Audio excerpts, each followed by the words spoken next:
यहाँ पर एक भानु नाम का लड़का होता है। दरअसल भानु जो है उसको फोटोग्राफी का बड़ा शौक होता है। वो जगहों की फोटो लिया करता, इंसानों की फोटो लिया करता और ऐसे ऐसे रहस्यमयी जगहों की फोटो लिया करता कि जब कोई देखता उसकी फोटोज को बड़ा ही शॉक्ड हो जाया करता था। इसको किसी के संपर्क द्वारा ये पता चलता है कि एक गांव है जो भारत जंगल में है। ये भारत जंगल के अंदर का गांव बहुत ही ज्यादा रहस्यमयी है। कहते हैं कि इस गांव में कुछ ऐसा घटित हुआ है, जब भी कोई वहां पर जाता है उसको कुछ अजीबोगरीब चीजें दिखाई पड़ती हैं। उसने दौड़कर उस पत्थर के पास जाने की कोशिश करी, लेकिन वहीं पर पड़े पत्थर से उसका पैर टकरा जाता है, वहीं पर लड़खड़ाकर गिर जाता है। उसका कैमरा भी दूर गिर जाता है, हल्का सा क्रैक आ जाता है। वो बहुत परेशान होता है कि साड़ी पहने हुए एक लड़की उनके सामने आती है। लड़की शायद 20 से 22 साल की लग रही थी, बहुत ही मनमोहक, लंबी चौड़ी, बॉडी एकदम गठीली, पूरा बदन उसका चमक रहा था जैसे दूधिया बदन हो। उसको देखकर बड़ा ही आकर्षक हो रहा था। उसके बाल लहरा रहे थे, हल्के से जैसे गोल गोल लटे पड़ी हुई थी, आंखें बहुत बड़ी बड़ी काली आंखें, भौहें एकदम गहरी घनी, होठ बड़े बड़े से, और उसका वक्ष स्थल और उसका जो बॉडी, एकदम वो मोहित हो चुका था उस लड़की को। और धीरे धीरे वो आती है उसके पास और पूरी महिला जैसे उसके सामने आती है, ये देखकर दंग रह जाता है, क्योंकि वो ना बुजुर्ग महिला जैसी लग रही है, ना ही वो खूबसूरत आकर्षक महिला जैसी लग रही है, बल्कि बहुत ही डरावनी है।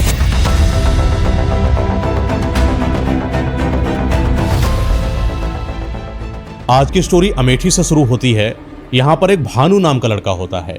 दरअसल भानु जो है उसको फोटोग्राफी का बड़ा शौक होता है। वो जगहों की फोटो लिया करता, इंसानों की फोटो लिया करता और ऐसे ऐसे रहस्यमयी जगहों की फोटो लिया करता कि जब कोई देखता उसकी फोटोज को बड़ा ही शॉक्ड हो जाया करता था।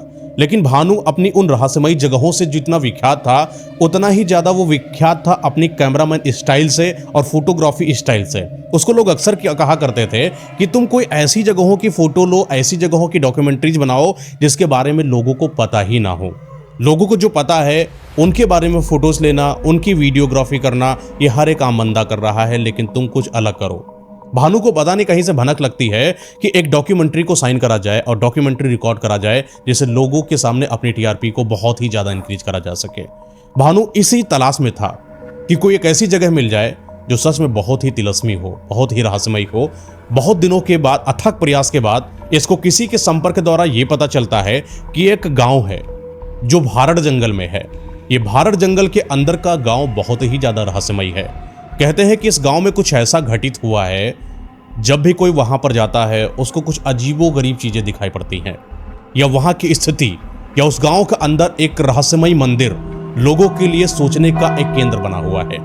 भानु को जैसे ही पता चलता है, उसको अपनी डॉक्यूमेंट्री से संबंधित वो सारी चीजें समझ में आ जाती हैं कि वो जंगल में जाएगा, गांव में जाएगा और वो मंदिर में जाएगा। कहा जाता है कि वो मंदिर साधारण मंदिर नहीं है। इस मंदिर के अंदर जितना दिन के अंदर जगमगाता हुआ माहौल होता है, जितना वातावरण सुकून और शांति भरा होता है, लोगों को मंदिर की वाइब समझ में आती है, उतना ही नकारात्मक शक्तियों से भरा हुआ वो रात में हो जाता है। रात उस मंदिर के लिए बड़ी भयावह होती है। कहा जाता है कि कई लोगों का मानना है कि रात जैसे ही होना शुरू हो जाए, कोई भी शख्स उस मंदिर के आसपास भी ना जाए, क्योंकि वहां पर अक्सर लोगों ने कुछ ऐसी चीजों को देखा जिनका जिक्र तक नहीं कर पाए, उनकी मौत हो गई या वो कभी वापस नहीं आ पाए। कई ग्रुप, कई गांव, कई शहर, कई नगर के लोग जब भी उस जंगल में गए फिर वापस नहीं आए। कारण पता नहीं, लेकिन डॉक्यूमेंट्री साइन करना था, डॉक्यूमेंट्री रिकॉर्ड करना था भानु को, तो कुछ तो अलग लेकर आना है, कुछ तो रहस्यमय चीजों का पर्दाफाश करना है जिससे लोगों को बड़ा इंटरेस्ट हो। तो भानु प्लान कर लेता है कि चलो फला तारीख को सेट करते हैं और चलते हैं भारत जंगल में। ये अपने बैग की पैकिंग करता है। घर वालों को ये नहीं बताता है कि ये कहाँ पर जा रहा है। ये अपने दोस्तों को बताता है कि फला जगह पर मुझे जाना है, एक भारत जंगल है, वहां पर एक मंदिर है, वहां पर रिकॉर्ड करेंगे, अगर कोई चलना चाहे तो साथ में चल सकता है। लेकिन भारत जंगल का नाम सुनते ही जो फोटोग्राफी संबंधी जो ग्रुप होते हैं, उन्होंने वहां पर जाने के लिए मना कर दिया। कई लोगों ने मना किया कि भानु तुम्हें वहां पर नहीं जाना चाहिए, क्योंकि अक्सर हमारे ग्रुप में इस चीज की बातें होती हैं कि भारत जंगल सच में बड़ा ही रहस्यमयी है, वहां पर वापस आने के चांसेस नहीं। कई बार हमारे ग्रुप से कई लोग वहां पर गए, फोटो रिकॉर्ड किया, वीडियो रिकॉर्ड किया या नहीं किया पता नहीं, उद्देश्य तो उनका वही था। लेकिन फिर वो कभी वापस हम लोगों के साथ जुड़ नहीं पाया। हम लोगों ने तलाशा, जाना, पुलिस में कंप्लेंट भी दर्ज कराई, काफ़ी ज़्यादा सर्चिंग हुई, लेकिन उसके बारे में कोई जानकारी नहीं मिली। तो भानु अकेले ही जाने को तैयार हो गया। उसने सोचा कोई जाए या न जाए, अपनी किस्मत अपने हाथों से रचेंगे और निकलेंगे बाहर जंगल में, कुछ नया रिकॉर्ड करके लाते हैं। तैयारी करता है, गाड़ी पकड़ता है और पहुंच जाता है भारत जंगल में। ये भारत जंगल सच में बड़ा ही सुनसान है। दूर दूर तक वहां पर किसी के होने का एहसास ही ना हो। जैसे पक्षियों की चहचहाहट, वो पक्षियों की गूंज, जानवरों की आवाज़ें, जैसे उस जंगल को और ही ज़्यादा रहस्यमयी बना रही हो। अकेला शांत भानु जंगल में धीरे धीरे पैदल पैदल चल रहा था। जंगल के पेड़ों से गिरे हुए वो पत्तों की खनक जब उसके पैरों पर पड़ती तो खरखराहट उसके कानों तक सुनाई पड़ती।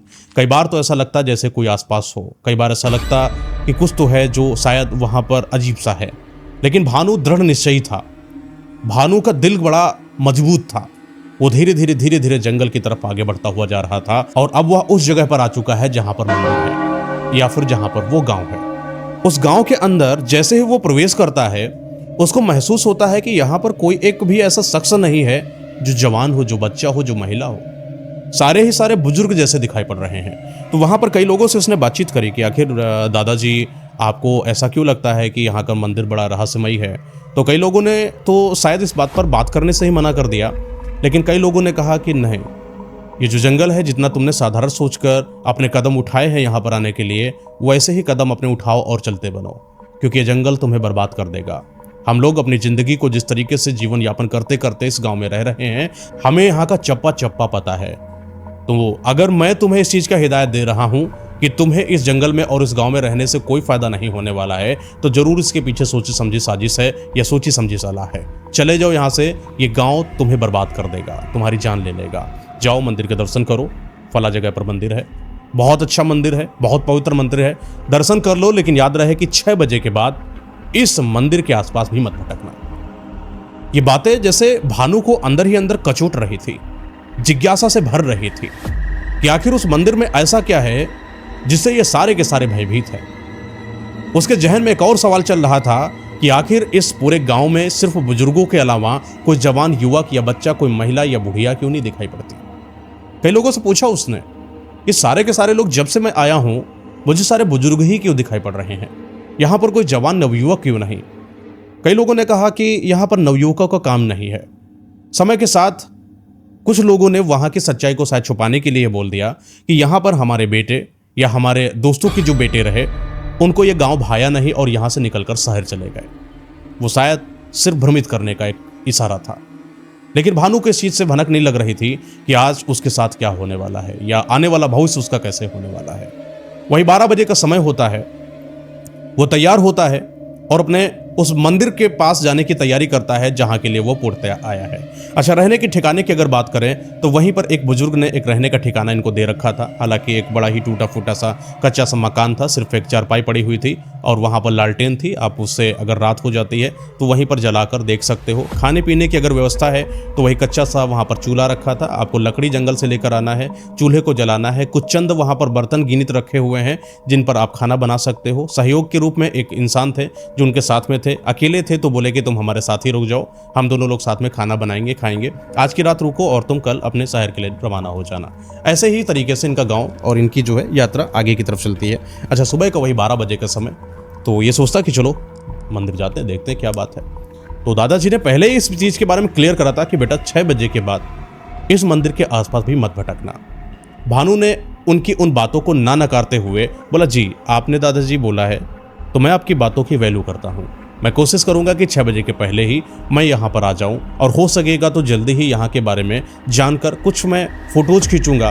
मैं एक फोटोग्राफ़र हूँ, मैं एक डॉक्यूमेंट्री के बारे में कुछ चीज़ों को रिकॉर्ड करने के लिए आया हूँ। हालांकि उसकी वो रिकॉर्डिंग, वो फोटोग्राफी, वो कैमरा जैसी बातें उन बुजुर्ग लोगों पर बिल्कुल भी भनक नहीं डाल रही थी, क्योंकि उनको शायद इन सारी चीज़ों के बारे में पता ही नहीं था।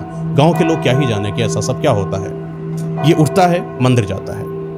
मंदिर सच में बड़ा ही भव्य है, बड़ा ही तिलस्मी है। मंदिर के अंदर की वो मूर्ति ऐसी आकर्षण का केंद्र है कि जैसे हर कोई इंसान जाए वहाँ के देव से आकर्षित हो जाए। वहाँ का वातावरण इतना शांत है कि सच में इतनी शांति तो शायद किसी इंसान को अपने पूरे जीवन में कहीं नहीं मिल सकती। किनारे किनारे बढ़िया हरे भरे पेड़, वजन पेड़ एकदम, पूरी घास लगी हुई है। एक जगह कुआं बना हुआ है, हल्का सा एक तालाब है, तालाब में बढ़िया पानी है, उसमें मछलियाँ कूद रही हैं, आसपास मेढक हैं। बहुत कुछ ऐसा है जो जंगल के अंदर उस मंदिर को सच में बहुत ही शांतमय बना रहा था। ये मंदिर का भ्रमण कर रहा था, मंदिर में हर एक चीज को देख रहा था। अच्छा, इसने दूर से देखा, एक नजर पड़ी इसकी कि वो जो वहां पर देव हैं, उन देव पर एक महिला पूजा कर रही है। पहले तो इसको बड़ा अचंभित लगा कि गांव जहां पर सारे ही बुजुर्ग थे, एक महिला वहां पर कैसे और क्यों और क्या कर रही है और कैसे पूजा करती है। मुझे इसको भी रिकॉर्ड कर लेना चाहिए और लोगों को दिखाना चाहिए कि इस मंदिर में पूजा इस भांति होती है। ये अपने कैमरे को सेटल उटल करता है, सब जो भी इसके लेंसेस वगैरह होते हैं सब क्रिएट करता है, और वो जैसे ही लगाने की कोशिश करता है तो देखता क्या है कि वो महिला वहां से अदृश्य हो गई हो। ये बात उस इंसान के लिए साधारण बिल्कुल भी नहीं हो सकती जिसने अपनी आंखों से अभी एक महिला को पूजा करते हुए देखा हो।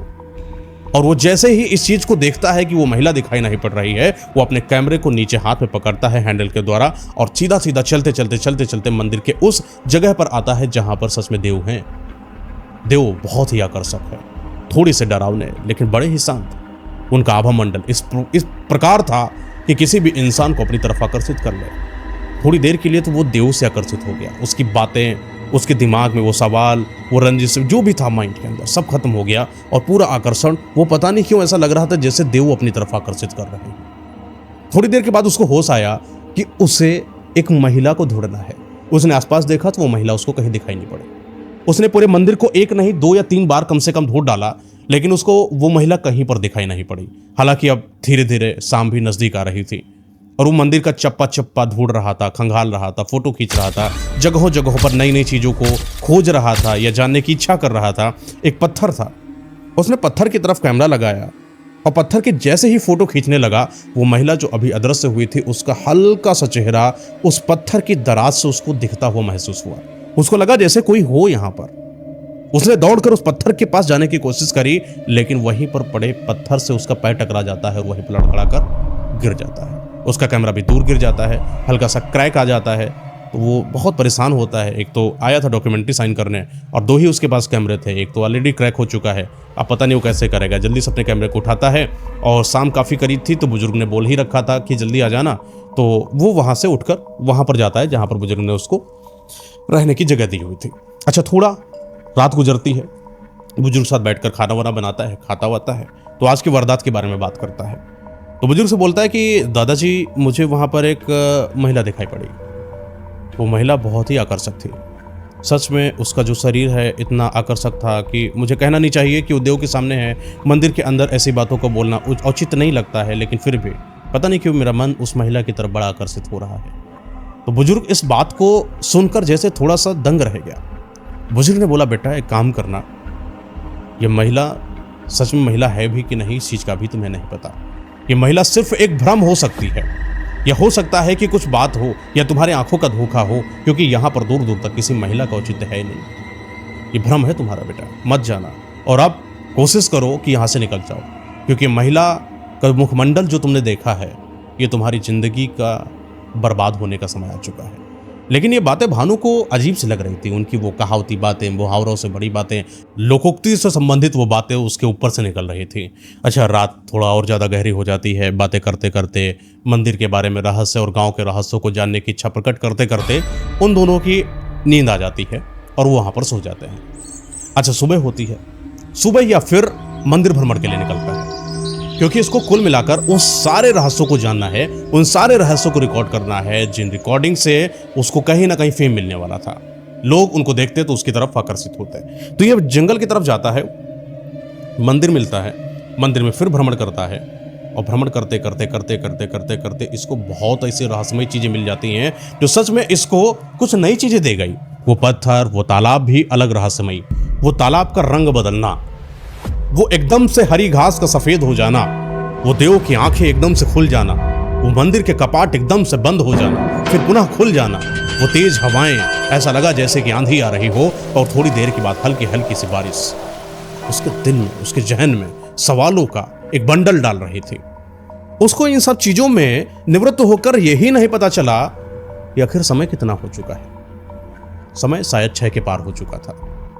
वो रात जो उसको आंधी की वजह से, काली आंधी की वजह से ये रात का समय समझ में नहीं आया। उसको लगा कि शायद अभी आंधी का समय है, लेकिन अब पूर्णतया 7 से 8 बजे का समय है और यहाँ पर पूर्णतया रात हो चुकी है। वो रात के घनघोर उस साए में उसको कुछ दिखाई नहीं पड़ रहा था। हालांकि उसके पास छोटी सी टॉर्च थी जिससे वो थोड़ा सा देख पा रहा था, लेकिन दूर दूर तक क्या था कुछ समझ में नहीं आया। ये कोने में एक पत्थर पड़ा हुआ था, वहां पर बैठ गया, थोड़ा सा थक गया था। अच्छा, कोने में पत्थर था तो वहां पर जब थका और वहां पर जब बैठा, पता नहीं एक बुजुर्ग की जैसे आवाज आई, बेटा मैं बड़ा भूखा हूं बहुत दिनों से, मुझे कुछ खाने को दो बेटा। वो आवाज आई तो पीछे पलटा तो देखा क्या कि एक बुजुर्ग हैं, पीछे खड़े हुए हैं और उससे बात करने की कोशिश करना चाहते हैं या उससे कुछ मदद लेने की कोशिश करना चाहते हैं। वो बुजुर्ग सामने खड़ा हो जाता है और बाबा से पूछता है कि बाबा आप इतनी रात में यहाँ पर? तो बाबा बोलते हैं कि बेटा मेरे बारे में मत जानो कि मैं हूँ कौन और मैं क्या करता हूँ। पता नहीं किस्मत का कौन सा दौर चला मेरी जिंदगी में कि आज मैं यहाँ पर पड़ा हूँ। रात बड़ी भयावह होती है, रात मुझे खींचती है, मुझे बर्बाद करती है, मुझे कचोटती है और आज मैं तुम्हारे सामने मदद मांग रहा हूँ कि मुझे निकाल लो इस जंगल से।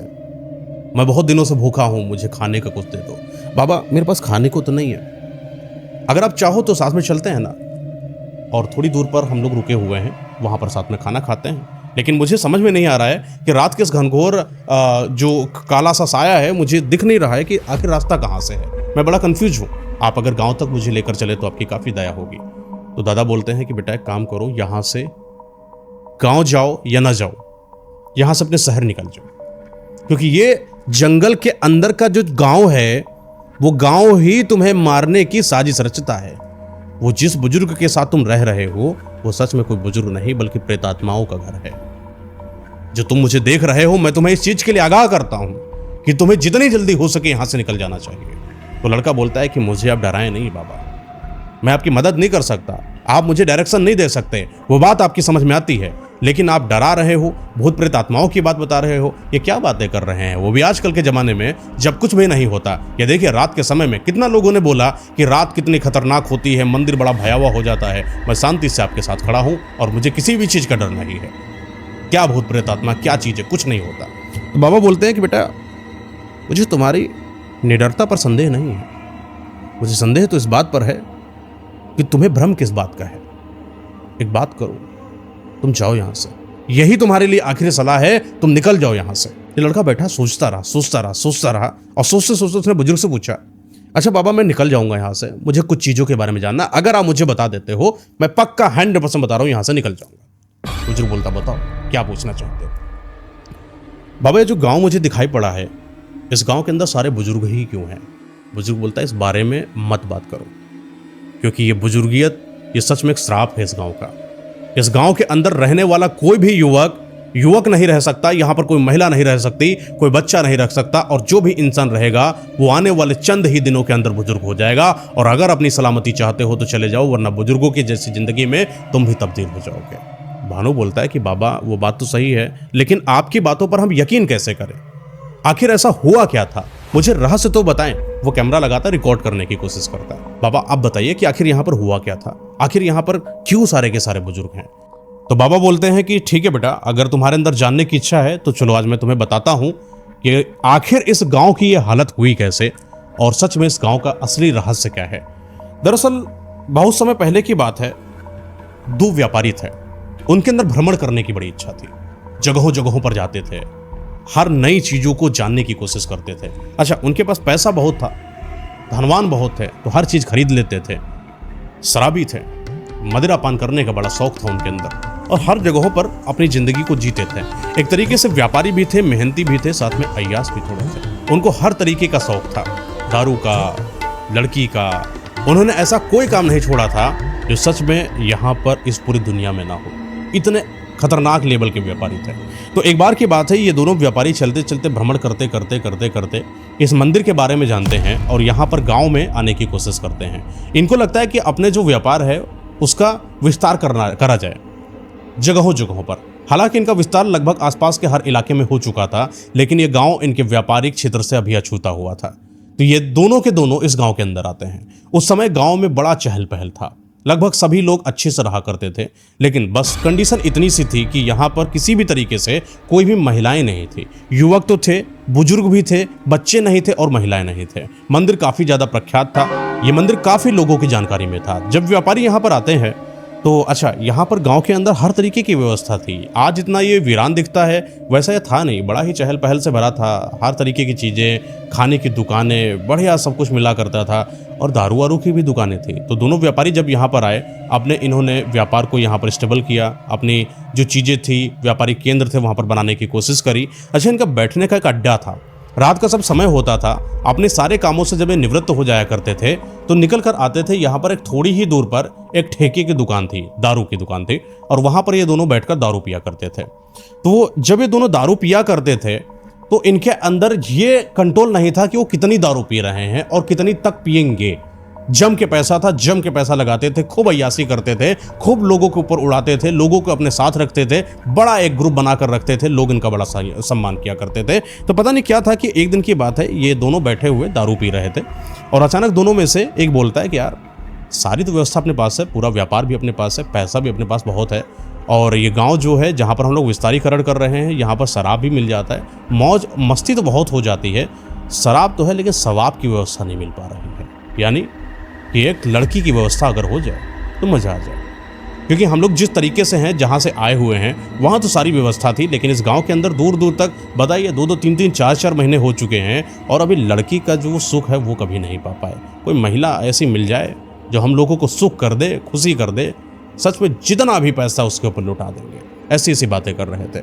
अच्छा, ये दोनों जब बातें कर रहे थे, वहीं पर दूर पर खड़ा एक इंसान इनकी बातों को सुन रहा था। जब वो सुना तो धीरे धीरे इनके पास आया, बोला साहब शायद आप कोई बात कर रहे थे। बोला क्या? बोला आपको महिला चाहिए। कान में जाकर बोलता है। ये बात जैसे ही उसने बोली, इन दोनों व्यापारियों को जैसे खुशी का ठिकाना ना मिला। बोले हाँ, कहीं यहाँ पर मिलती है क्या? ये तो पूरा गाँव है, इस गाँव में तो कोई महिला ही नहीं, यहाँ पर कैसे कोई महिला मिल सकती है? तो आदमी बोलता है कि अगर आप चाहो तो मेरे पास एक जगह है, वहां पर एक महिला रहती है, सच में इतनी खूबसूरत जिसकी आपने कभी कल्पना ना करी हो, जितना आपने कभी सोचा ना हो। आज तक जहां जहां पर भी आप गए हैं, आपने जिन भी महिला के साथ संबंध बनाया है, जिस महिला से मैं आपका संपर्क कराऊंगा, वो महिला दुनिया की इतनी खूबसूरत महिला है कि सच में उसके आगे तो सारी महिलाएं फीकी पड़ जाएं। ये बातें, ये रूहानी बातें जैसे जैसे वो कर रहा था, इन दोनों के अंदर की आत्मा एकदम से बेचैन होती जा रही थी और इनको अब कुछ नहीं चाहिए था, ना दारू, ना पैसा, ना कुछ। इनको बस चाहिए तो सिर्फ उस महिला का साथ, महिला का संग, महिला के साथ संबंध। उस आदमी से बोलते हैं वो दोनों, तुम एक काम करो, मुझे वहां पर लेकर चलो। अच्छे, सुरेंद्र और महेंद्र नाम के दो व्यापारी थे।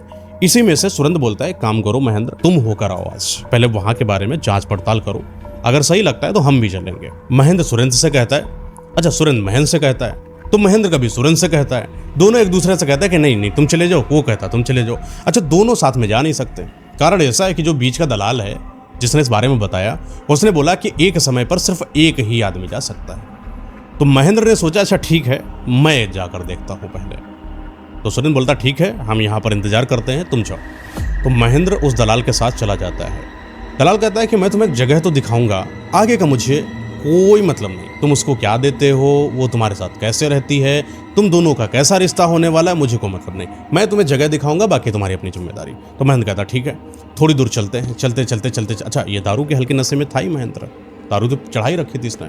चलते चलते ये वहां पर पहुंचते हैं जहां पर ठिकाना है उस खूबसूरत महिला का जिसका जिक्र इस दलाल ने करा था। तो दलाल बोलता है कि फला ये घर देख रहे हो, आप यहाँ पर चले जाओ। ये बात जैसे ही महेंद्र को पता चली, उसके दिल में गुदगुदी होना शुरू हो गई। उसको पता नहीं बड़ा अच्छा महसूस होने लगा। गया उस घर के दरवाजे को खटखटाया और जैसे ही दरवाजे को खट खट खट खटखटाया तो वहां से एक बूढ़ी बुढ़िया आई। उसको पहले ऊपर से नीचे तक देखा, पूछा तुम ही आए हो, तुम्हारे बारे में ही मुझे जानकारी मिली है शायद, तुम्हारा नाम क्या है? बोला महेंद्र। आओ अंदर आओ। तुरंत अंदर किया, दरवाजे को उसने बंद कर दिया। बड़ा ही अजीब सा घर था, एकदम जैसे कुछ हो ही ना। वहाँ एक शांत सी एक चारपाई पड़ी थी और पूरा घर खाली था और उसमें 2 कमरे बने हुए थे। एक कमरे में वो जो बुजुर्ग महिला थी अंदर की तरफ जाती है और इशारा करती है ऊपर की तरफ। वहाँ पर एक सीढ़ी लगी हुई थी बांस की, तो बोलती है कि बांस की सीढ़ी से चढ़ के जाना, ऊपर वहाँ पर कुछ तुम्हारे लिए अलग व्यवस्था करी गई है। तो जैसे ही ये सीढ़ी से चढ़ते चढ़ते ऊपर की तरफ चढ़ता है, वहाँ पर एक कमरा बना हुआ था। उस कमरे के अंदर एक बेड पड़ा हुआ था और वहां पर बहुत फूल फैले हुए थे। हल्की हल्की सी वो दीपक से रोशनी फैलाई गई थी और ऐसा लग रहा था कि जैसे उस सेंटर से किनारे से ऐसे से फुलझड़ियाँ फूल मालाओं की लगाई गई हों, जैसे उस कमरे को बड़ा ही सजाया गया हो, सुगंधित इत्र वहाँ पर पड़ा हो। वहाँ का एहसास बहुत ही रूहानी था। वातावरण सच में सम्मोहित करने वाला था। वहाँ की आभा अलग ही उसको अपनी तरफ खींच रही थी।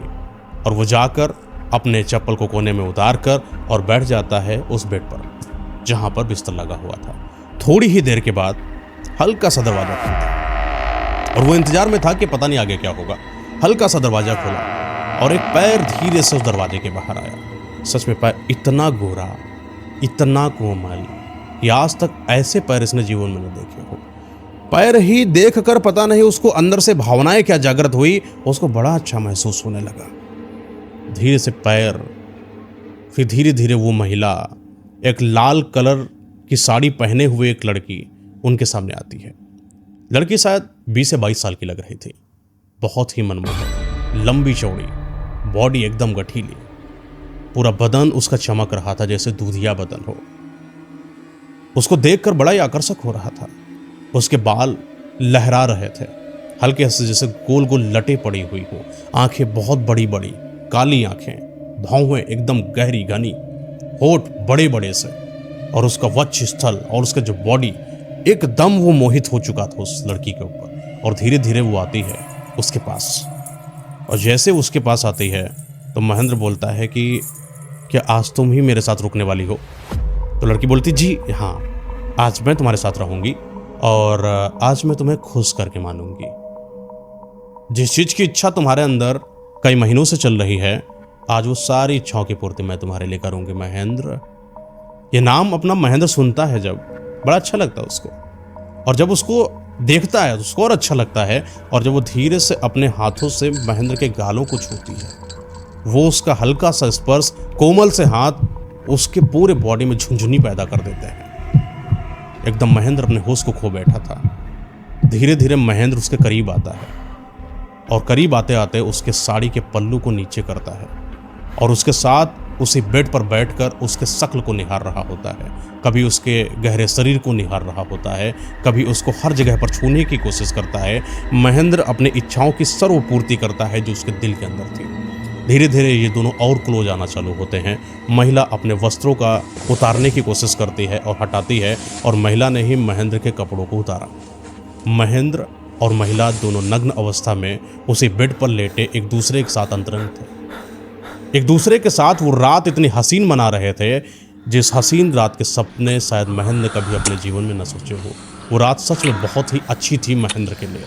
महेंद्र अपने हर मन की इच्छा की पूर्ति कर रहा था, संभोग कर रहा था। जैसा भी उसका मन था उस महिला के साथ वो वैसा बर्ताव कर रहा था। कम से कम पूरी रात उस महिला के साथ गुजारने के बाद लगभग सुबह होती है और महिला उसको कहीं पर दिखाई नहीं पड़ती है। जब महिला दिखाई नहीं पड़ी तो इधर उधर देखा, खटखटाया तो देखा कि बगल वाला जो कमरा था उससे फिर से वही महिला निकल कर आती है और उसके बेड पर बैठ जाती है। इस बार उसने नीले रंग की साड़ी को पहन रखा था। सच में वो लाल रंग की साड़ी से नीले रंग की साड़ी उसको और ज्यादा मोहित कर रही थी। महेंद्र का मन ही नहीं कर रहा था कि वो इस कमरे से निकल कर जाए। वो सुगंधित वातावरण, उस महिला के शरीर की वो खुशबू उसको अपनी तरफ खींच रही थी। महेंद्र अपने उंगली से एक अंगूठी निकाली, बोला ये रखो। वो शर्माती हुई उस अंगूठी को रख लेती अपने पास। उसके भाव में जैसे लज्जा हो, वो देखकर शर्मा रही थी महेंद्र को। और महेंद्र भी जैसे पूरी रात उसके साथ अंतरंग होने के बाद उसको इस चीज के बारे में सलाह दे रहा था, कोई बात नहीं, मैं बुरा इंसान नहीं हूँ, तुम मेरे साथ खुल सकती हो, आखिर इतना तो खुली हो मेरे साथ आज रात, बाकी बात कर सकती हो। आखिर अच्छा ये बताओ कि मुझे अगर अगली बार आना हो तो मैं कैसे आऊँ? तो महिला बोलती है आपके लिए तो द्वार हमेशा खुले हैं। तो महेंद्र उससे बातें करते करते करते करते थोड़ी देर बैठता है। एक अंगूठी दे ही चुका था, एक और हार निकालता है, ऐसा छोटा सा, शायद उसने चेन पहना था गोल्ड की, और वो भी उसने उसके हाथों में रख दिया और वहाँ से उठा और चलकर जाने लगा। क्योंकि महिला ने बोला अब आपका जाने का समय हो चुका है, फिर आप आइएगा तो आप कभी रात में आइएगा, और अब जब आप आइएगा तो आप किसी को ना बताइएगा, सिर्फ आप सीधा आ सकते हो ये घर, और मैं हमेशा तुम्हारे लिए हूँ। महेंद्र उसकी बातों से इतना प्रभावित था, उसकी गतिविधियों से इतना खुश था कि वहाँ से निकलकर दौड़कर सीधा सुरेंद्र के पास जाता है। सुरेंद्र पूछता है कि बताओ क्या हुआ, क्या चीज़ देखा तुमने, कैसा एहसास हुआ तुमने? महेंद्र ऐसा खुश जैसे कि वो किसी सातवें आसमान में हो। उसको अपना जिक्र कर रहा था कि कैसे कैसे उसने उसके साथ रात बिताई, कैसे कैसे उसके साथ उसने संभोग करा, हर वो विवरण, हर वो छोटी छोटी चीज उसको बता रहा था। ये बात सुनकर जैसे सुरेंद्र के शरीर में सुरसुरी लग गई। वो बार बार उसके मन में आने लगा, जब महेंद्र जा सकता है तो मैं भी कल जाऊंगा। महेंद्र बोलता है कि जब मैं आ रहा था तो उसको मैंने एक अंगूठी दी थी, एक बढ़िया सी चेन दी थी, जरूर मुझसे बड़ी आकर्षित हो गई है, और अब जब मैं जाऊंगा तो मुझे वो इतना खुश रखेगी जितना मुझे किसी ने खुश नहीं रखा। सुरेंद्र बोलता है ठीक है, अगली बारी मेरी। अगले दिन की बात है, सुरेंद्र उठता है और फिर वो उसी घर में जाने की कोशिश करता है जिस घर में वो महिला है। दरवाजा खटखटाया, सेम वही बुजुर्ग महिला देखने को मिलती है। बुजुर्ग महिला के कोई भाव में, शरीर में, चेहरे पर कोई भाव नहीं थे। वो पूछती है क्या नाम है तुम्हारा? तो सुरेंद्र बोलता है सुरेंद्र, मैं महेंद्र का दोस्त। बोलती अच्छा आओ अंदर आओ। दरवाजा बंद करती है, अपने कमरे की तरफ जा रही होती है, इशारा करती है कि बगल में जो सीढ़ी लगी है वहां पर कमरा है। ये बात महेंद्र से ऑलरेडी सुरेंद्र सुन चुका था, कैसे कैसे जाना है। सुरेंद्र दौड़ के वहां पर जाता है। सच में आज भी उसके लिए कुछ अलग ही व्यवस्था थी। पूरे पूरे कमरे में सिर्फ गुलाब के फूल थे। हल्की हल्की सी वो रोशनी जो दीपक से जलाई गई थी, इत्र की वो खुशबू उसको और मोहित कर रही थी। वो बेड पर लेटा हुआ इस चीज का इंतजार कर रहा था कब वो खूबसूरत सी परी नुमा महिला उसके पास आएगी और उसके सारे दुखों का हरण करके उसको आज खुश कर देगी। फिर धीरे से हल्का सा दरवाजा खुलता है और एक पैर बाहर आता है। वो श्वेत रंग का दूधिया पैर उसको अपनी तरफ मोहित कर रहा था। धीरे धीरे धीरे पूरी महिला बाहर आती है। वो इतनी खूबसूरत जिसको सुरेंद्र ने आज तक जीवन में कभी ना देखा। उसके बालों की बनावट, आंखों की बनावट, होठों की बनावट, वक्षस्थल की बनावट, पूरे शरीर की गठीले बदन की बनावट उसको अपनी तरफ इतना केंद्रित कर रही थी कि वो कुछ ना बात कर पाया, ना अपने आप को संभाल पाया। सीधा महिला के पास जाकर चिपट गया। महिला ने बोला, अरे सुरेंद्र, अभी इतनी जल्दबाजी किस बात की? अभी तो पूरी रात बची है। आज तो पूरी रात मैं तुम्हारी हूँ। तुम जो चाहो वो मेरे साथ कर सकते हो। मैं तो पूर्णतः तुम्हारे लिए समर्पित हूँ। आओ साथ में बैठो, मेरे साथ दूध पियो। एक ग्लास रखा होता है, उसके साथ दोनों एक दूसरे के साथ दूध वगैरह पीते हैं, आपस में लेटते हैं। लेटने के बाद ये धीरे धीरे धीरे धीरे धीरे धीरे महिला के वस्त्रों को उतारता है, महिला सुरेंद्र के वस्त्रों को उतारती है। दोनों पूर्णतः नग्न होकर एक दूसरे के साथ पूरी रात संभोग करते हैं। हर तरीके के मन की इच्छा पूर्ति के बाद जब सुरेंद्र संतुष्ट हो जाता है, वैसे ही वो सुबह उठता है और देखता है कि महिला नहीं है। उसको पता था कि महिला नहीं है, लेकिन जब वो उठेगा तो उसके सामने महिला आएगी। इस बार उसको यह पता था कि जितना महेंद्र ने उसको दिया उससे ज्यादा मैं दूंगा। देखना, ये महिला मेरी रहेगी हमेशा के लिए। धीरे से महिला आती है। इस बार वो हरे रंग की साड़ी में, बड़ी खूबसूरत और एकदम शरीर के भाव में बड़ी शर्माहट थी, लज्जा थी। जैसे शर्माती शर्माती उसके बगल में बैठती है। सुरेंद्र कहता है कि बताओ तुम्हें क्या चाहिए? सुरेंद्र से बोलती है महिला, मुझे क्या चाहिए? मुझे कुछ नहीं चाहिए, मुझे तुम मिल गए, मेरे लिए इतना काफी है, और मुझे तुम्हारा स्वभाव बहुत पसंद है। धीरे धीरे महिला उसको अपने आगोश में ले रही थी बातों के। सुरेंद्र अपने एक मोटी सी चेन को निकाल कर रखता है, एक अंगूठी को रखता है, एक कड़ा सोने का रखा था पहना, उसने भी उसको दे दिया। महिला बड़ी खुश हो जाती है और महेंद्र वापस आता है। महेंद्र वापस आकर सुरेंद्र को सब बताता है जैसा जैसा हुआ। महेंद्र ने बोला कि देखना, इस बार सुरेंद्र जो है, मतलब सुरेंद्र बोलता है महेंद्र से, देखना इस बार जो महिला है मुझसे बड़ी आकर्षित हो गई होगी, क्योंकि इन महिलाओं को आखिर चाहिए क्या? वो मुझे भोग दे और मैं उन्हें पैसा। मस्त है, बहुत मजा आई। पूरी रात क्या जीवन था मेरा। इन दोनों को पता नहीं उस महिला के पास दोबारा जाने की इच्छा हुई। तो सुरेंद्र महेंद्र से बोलता है, चलो एक काम हम निपटा लिया जाए, अगले 2-3 दिनों के बाद फिर से हम दोनों एक साथ चलते हैं। तो इनको एक बात याद आती है कि वो दलाल बोल के गया था कि 2 लोग एक साथ नहीं जा सकते, जाएगा तो कोई एक ही। तो महेंद्र बोलता है कि इस बार मुझे जाना है क्योंकि मैं जाऊँगा।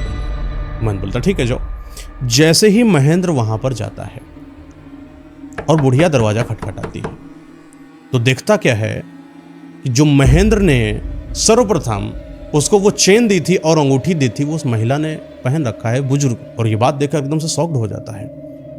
वो बुजुर्ग महिला के शरीर पर, चेहरे पर बिल्कुल भी भाव नहीं थे। उसने दरवाजा बंद करा और जैसे ही दरवाजा बंद किया, उसको एहसास हुआ कि वो बुजुर्ग महिला सच में कुछ तो अजीब है।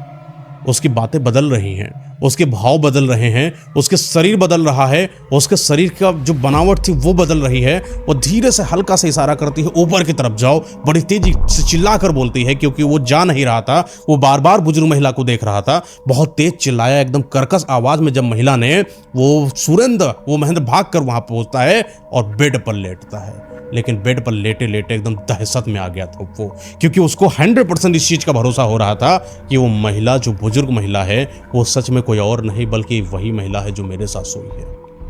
थोड़ी देर के बाद वो महिला फिर से आती है, लेकिन इस बार का वो जो पैर आने का तरीका था, वो सोए तो दूधिया नहीं था बल्कि बुजुर्ग खाल का था। वो जैसे ही बुजुर्ग खाल से भरा हुआ वो चेहरा उसके सामने आता है, एकदम से वो घबरा जाता है। उसका चेहरा इतना भयावह था, इतना भयावह था कि वो उसको देखकर एकदम बेहोश सा होने लगा।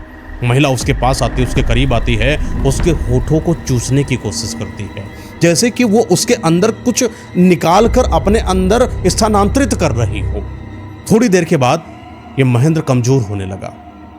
एकदम कमजोर हालत में वो वहां पर गिर गया और थोड़ी देर के बाद जैसे अपने होश को संभाला, वो सीढ़ी से उतरता हुआ वहां से भागने लगा। ना उसको महिला दिखाई पड़ी, ना उसको वो बुजुर्ग महिला दिखाई पड़ी, और वो भागता भागता भागता भागता भागता भागता सुरेंद्र के पास आता है।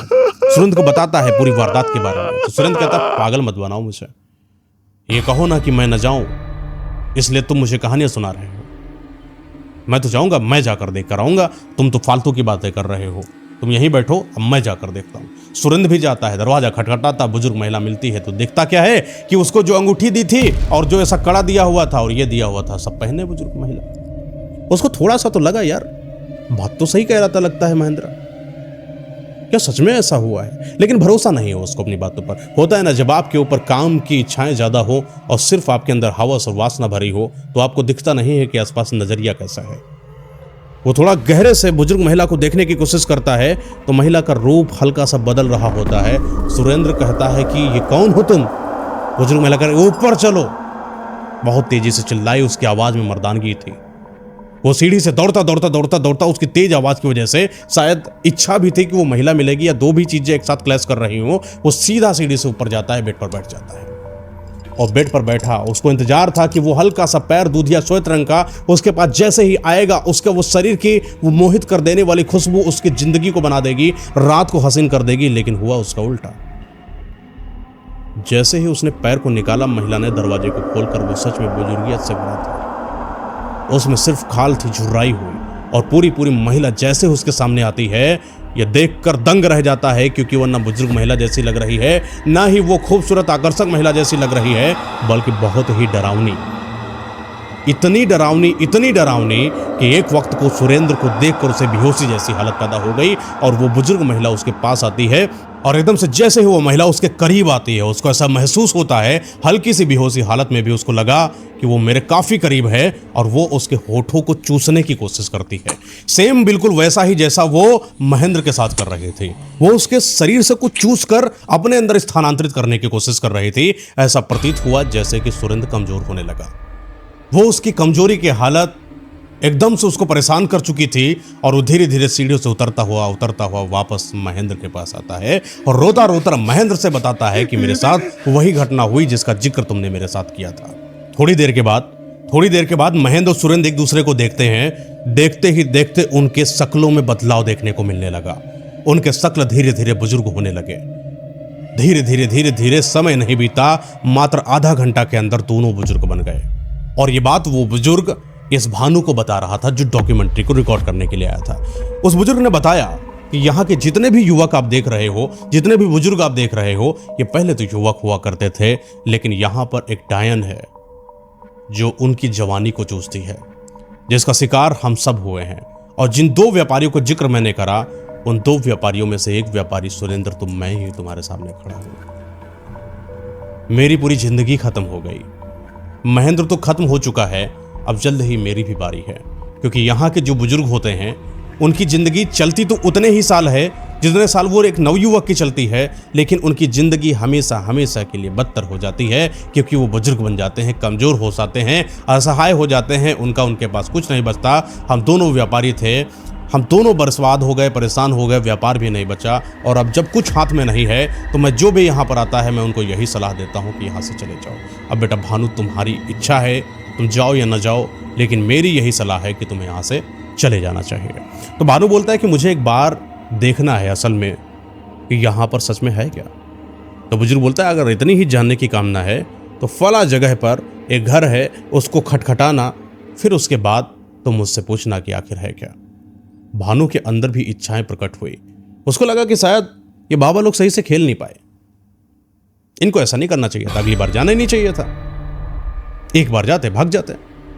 तो ये क्या करता है, ये वहीं पर जाता है, उसी दरवाजे को खटखटाता है, सेम वहीं पर एक बुजुर्ग महिला आती है और वो भी भानु को इशारा करती है कि जाओ ऊपर जाओ। और आज भी उसको वैसा ही वातावरण दिखाई पड़ रहा है, बिल्कुल फूलों से सजा हुआ वो कमरा, अच्छा सा बेड, एकदम सुगंधित इत्र और लगे हुए दीपक की हल्की सी रोशनी, वो मनमोहित वातावरण आकर्षक कर रहा था कहीं ना कहीं भानु को। और भानु ने जैसे ही थोड़ी देर के बाद देखा, सच में खूबसूरत सी महिला उसके पास आकर बैठी। महिला बैठी, भानु को अपनी बातों पर, अपनी यादों पर, अपनी चीज़ों पर, अपने विचारों पर कंट्रोल था। उसने महिला के साथ कोई भी तरीके का संभोग नहीं करा, धीरे धीरे बात करता रहा, बात करता रहा, बात करता रहा।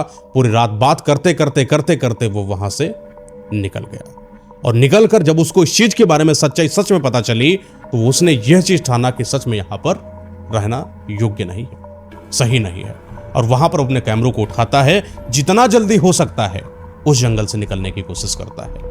जब वो जंगल से निकल रहा था, पता नहीं उसको ऐसा क्यों एहसास हो रहा था कि जैसे कोई उसके साथ हो, जैसे कोई वही महिला जो उसके साथ बेड पर बगल में लेटी थी, बैठी हुई थी, वो उसके आसपास हो।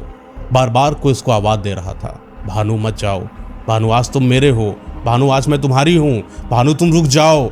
वो बातें, वो रूहानी बातें, वो अदाओं के तरीके से बुलाना। लेकिन भानु को पता था कि अगर मैं पलटा तो मैं भी मारा जाऊंगा और मेरा भी कुछ नहीं बचेगा।